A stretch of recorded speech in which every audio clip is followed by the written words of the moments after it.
পুতুলটি ধ্বংস হওয়ার পর গ্রামবাসীরা ভেবেছিল আপদ বিদায় হয়েছে। সবাই খুব শান্তিতে দিন কাটাচ্ছিল, কিন্তু তাদের বিন্দুমাত্র ধারণা ছিল না যে সামনে এমন কিছু ঘটতে চলেছে যা পুরো ইতিহাস করে দেবে।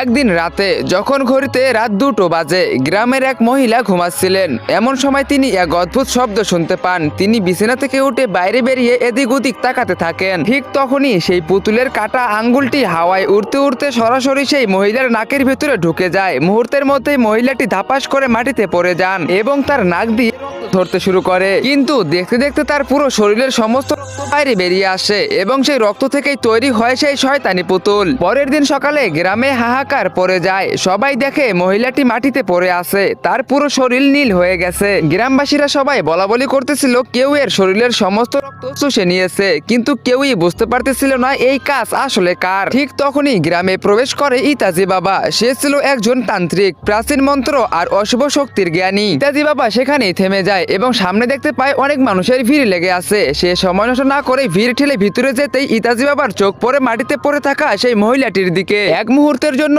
সে থমকে দাঁড়ায়, মুখ সাদা হয়ে যায় এবং চোখ দিয়ে পানি পড়তে থাকে, কারণ ওই মহিলা অন্য কেউ নন, তিনি ছিলেন ইতাজি বাবার নিজের মা। ইতাজি ছোটবেলায় তান্ত্রিক বিদ্যা শেখার জন্য গ্রাম ছেড়ে চলে গিয়েছিল। আজ যখন ফিরলো তখন তার মাকে এই অবস্থায় দেখতে হলো। তার মনে শুধু একটাই আক্ষেপ কাজ করছিল, যদি আর একটু আগে ফিরতে পারতাম। তো বন্ধুরা, এরপরে কি হতে চলেছে? ইতাজি কি পারবে তার মায়ের মৃত্যুর বদলা নিতে? তো তোমরা সেটা দেখতে পারবে পার্ট 12। তো 12 দেখার জন্য ভিডিও